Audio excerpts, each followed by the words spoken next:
Over the past few years, watershed councils have been traveling to rivers all across Alberta looking for one thing. Bugs! Well, not just bugs. We're collecting benthic invertebrates, which are aquatic organisms without a backbone that live in the bottom of water bodies. These organisms may be fully grown, including animals like beetles, snails, and worms, or the larval stages of insects such as stoneflies, mayflies, and dragonflies. But why have we been collecting aquatic organisms all across the Athabasca watershed? Well, benthic invertebrates are some of the best indicators we have for the health of water bodies. They make up the base of food chains and are one of the main factors fueling our whole outdoor ecosystems. Without them, our ecosystems would begin to unravel. These tiny creatures are the silent workforce of our water bodies, breaking down organic matter, recycling nutrients, and feeding everything from fish to birds. They're biological indicators, like nature's report cards, telling us how healthy our rivers, lakes, and oceans really are. In order to monitor the health of these water bodies, we have to go out to the same spots year after year and track changes. This will be our 5th and final year of this testing process, and we'll have data at 8 sites across 6 different rivers. But it's not as simple as scooping up a few bugs and heading back home. There's a whole process we go through to ensure our data is consistent. This is the cabin technique, and we have trained technicians on our team to perform it. Cabin is a national, standardized testing method which makes everyone's data even more useful, all of which is publicly available on an open online database. Every fall, our staff go on the road for 2 days to perform cabin testing and collect benthic invertebrates. These are long days, and the weather rarely stays friendly at this time in Alberta's Eastern Slopes, but we'd be lying to say it's not a bunch of fun. Catching bugs, splashing around, counting rocks. Wait, counting rocks? Literally, one of our metrics is to pick up and measure 100 random rocks from the riverbed. But hold on, we'll get back to that soon. Let's start on the first day of our trip, where we're going to 4 different sites. Site 1 is the smallest of all our other testing sites, so it's a great place to get warmed up. We started by laying out all our gear, and then we go right into the kicking. The kicker is the first person to enter the water, and they make their way zigzagging upstream, kicking sediment into the net. This is the best way to get an accurate reading of benthic invertebrate populations at the site. Kicking goes on for 3 minutes straight, so you're sure to be out of breath by the end of it. It is hard work. Any benthic invertebrates caught in the net are transferred into a jar and preserved with ethanol. Once we're back home, these will be sent to a taxonomy lab and we'll know exactly what's in this river. While the kicker finishes up with the benthic invertebrates, the rest of the team starts taking other measurements.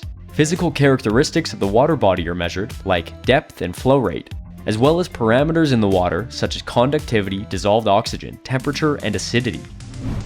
Before we go, we still have to do our fabled rock count, but we'll show that off at Site 2.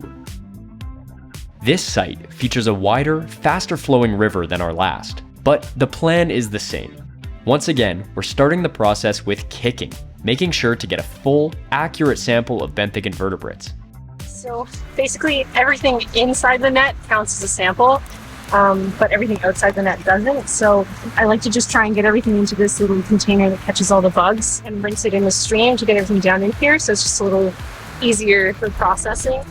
Next, we'll take all our regular measurements and then, as promised, 18.9, 27.5, 9.7, 9.4, 7.3, 9, 15.1. Cabin testing involves measuring 100 random pebbles from the stream to help give an idea of the habitat present on the bottom. Even though this metric has its own valuable purpose among all the others, it doesn't stop it from feeling extra goofy. And also, sticking your hand in ice-cold glacier water never feels easy. Site 3 features an even bigger river than Site 2 as we push deeper towards the Rocky Mountains. Here, we get a great look at one of our largest targets when sampling, the stonefly. Stonefly larvae are a top predator for smaller benthic invertebrates. They are part of a group that we call indicator species, meaning that their presence can directly indicate the health of the water body. Stoneflies only live in pristine water conditions and are very sensitive to variability. Seeing them here at this site is a great sign. But they are far from the only benthic invertebrates we identified in this water body. In fact, we picked up a whopping 8,020 different organisms at this location, all of which help us and other groups to paint a thorough picture of what's really going on in this river. Amazingly, throughout all 8 of our testing sites, we managed to collect 50,875 organisms on this trip alone. These organisms were distributed among 34 families and 71 genera.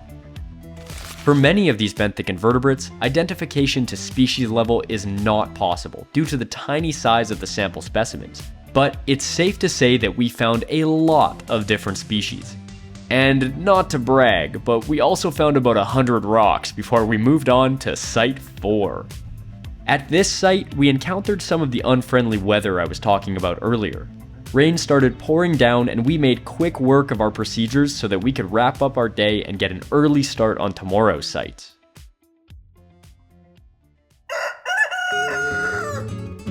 Good morning and welcome to Site 5. Today, we're starting in Catamount, Alberta, feeling ready to collect some more bugs and data. This is near the headwaters of the McLeod River, which is a major tributary of the Athabasca River. As you can see, it features much faster flow rates than our other sites, and we have to be a lot more careful here. Despite the cold, quick water, our process is the same. We work as a team and get our data. At many of our sites, it's easy to spot evidence of camper activity nearby. This site is no different, and it's a good reminder of our goals for trips like this one. A major focus of the Athabasca Watershed Council is headwaters, which are particularly important to fish like the Athabasca rainbow trout and bull trout, 2 incredible species with rapidly declining populations. We focused on the headwaters in the upper River McLeod watershed because there was such a high presence of recreation and industry in that area, but only one pre-existing data point. Water is the lifeblood of our world, and so much of outdoor human recreation is tied to beautiful water bodies like the rivers featured in this video. That's one reason among many why the conservation of these areas is particularly important. After all, it's tough to have a fishing trip without fish. Although the vast majority of campers are respectful and responsible, everybody gets complacent sometimes. We found a lot of garbage throughout our journey, so here's a quick reminder that the next time you head out to a beautiful place, remember to pack out your trash. Now that pushes us on to Site 6. Here, we have another large section of the McLeod River. We continue working as a team and getting all of our measurements. And we wouldn't have site closure without icy cold hands and about 100 rocks to our names. Site 7 is a much quainter location as we continue to push away from the Rocky Mountains. By this point in the trip, our roles and processes feel automatic. The finish line is near and we'll soon have yet another piece to add to our benthic invertebrate puzzle in these regions. At last, we reach Site 8, our final testing location. After we collect our samples and data from this site, we'll be ready to head back home. Ending up at such a beautiful place to finish our trip reaffirms why we focus our work on Alberta's watersheds. Throughout this trip, we gained a lot of knowledge about water quality in Alberta's Eastern Slopes. But perhaps the largest gain was the friends we made along the way, or potentially the 800 icy rocks we picked up alongside them. I'm just joking, of course. The data is the important part, because it helps to keep Alberta's environment healthy and its decision makers well informed.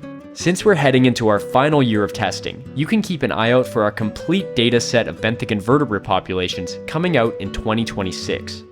Lastly, we'd like to thank Alberta EcoTrust for providing funding for this video. We'd also like to draw attention to the Eastern Slopes Community-Based Aquatic Monitoring Collaborative, which is a collaboration of over 20 organizations like us collecting important data in this region. Together, we're building the first truly detailed look at Alberta's Eastern Slopes. If you have any questions, please don't hesitate to leave a comment or reach out to us directly through our website at athabascawatershed.ca.